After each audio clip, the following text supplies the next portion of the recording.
చేయబడింది. ఆంధ్రప్రదేశ్ ప్రజలందరికీ ఇది ఒక మంచి వార్త. రేషన్ కార్డు ఉన్న ప్రతి ఒక్కరికి ఇది పండగ వలె. ఎందుకంటే జూన్ 1వ తేదీ నుంచి రాష్ట్ర ప్రభుత్వం రేషన్ సరఫరా విధానంలో ఒక పెద్ద మార్పు తీసుకొస్తోంది. ఇప్పటి వరకు జరిగిన రేషన్ పంపిణీ విధానాన్ని పూర్తిగా మార్చేస్తున్నారు.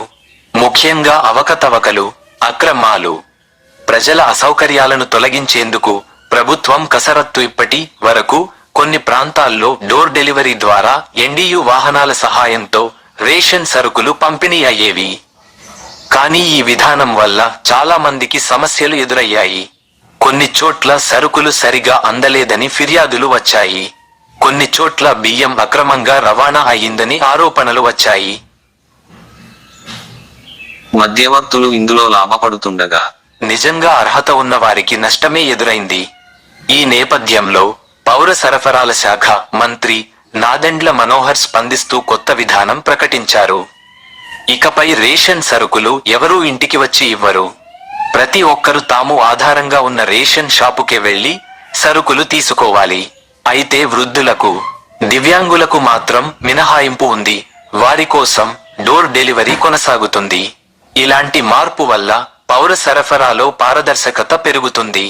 ఎవరికి ఎంత సరుకులు అందాయో స్పష్టంగా ఉంటుంది. ఎవరు అక్రమంగా ఎక్కడా చలామణి చేయలేరు. అంతేకాదు, ఎన్డీయూ వాహనాల విధానాన్ని పూర్తిగా రద్దు చేయడం వల్ల ప్రభుత్వానికి కూడా చాలా ఖర్చు తగ్గుతుంది. ప్రజలకు బాగానే ఉంటుంది. ఇక ఎవరూ మధ్యవర్తులపై ఆధారపడాల్సిన అవసరం లేదు. ఎన్డీయూ వాహనాలు కొనుగోలు చేసిన వారిని ప్రభుత్వం నిర్లక్ష్యం చేయలేదు. వారు వాహన ధరలో చెల్లించిన 10% మినహా మిగతా మొత్తం ప్రభుత్వ కార్పొరేషన్ ద్వారా చెల్లించి వాహనాలు వారికి అప్పగించనుంది. అంటే వాహన యజమానులకు నష్టం లేకుండా చూసింది. ఇది ఒక మంచి నిర్ణయం. ఇంకొక ముఖ్యమైన విషయానికి ఏమిటంటే, ఇకపై ఆదివారాల్లో కూడా రేషన్ షాపులు పనిచేస్తాయి.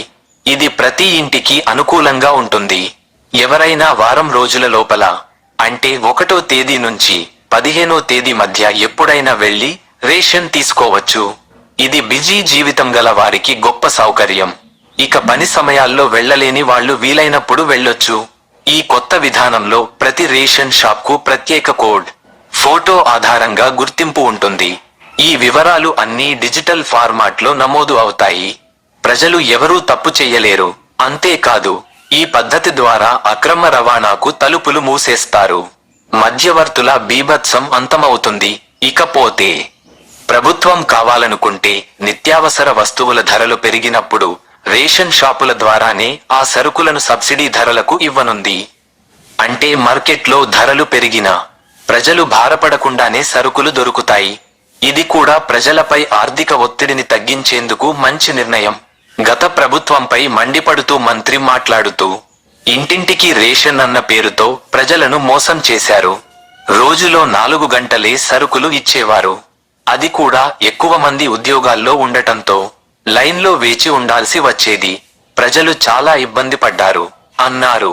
కానీ ఇప్పుడు మారిన విధానం వల్ల అలా కష్టాలు పడాల్సిన అవసరం లేదు. ఎప్పుడైనా షాపులకు వెళ్ళొచ్చు. ఇది ప్రజలకు ఓ గొప్ప రిలీఫ్ అని చెప్పొచ్చు. ఇకపై ఎలాంటి ఆందోళన అవసరం లేదు. ఈ మార్పులు అధికారంగా అమలు కాబోతున్నాయి. అందుకే ఈ నెల 1వ తేదీ నుంచి ప్రతి ఒక్కరూ అప్డేట్ అవ్వాలి. ఇంకా ఒక విశేషం, రాష్ట్ర వ్యాప్తంగా ఈకేవైసీ ప్రక్రియ 96% పూర్తయిందట. ఇది దేశంలోనే అత్యధికంగా ఉందని మంత్రి తెలిపారు.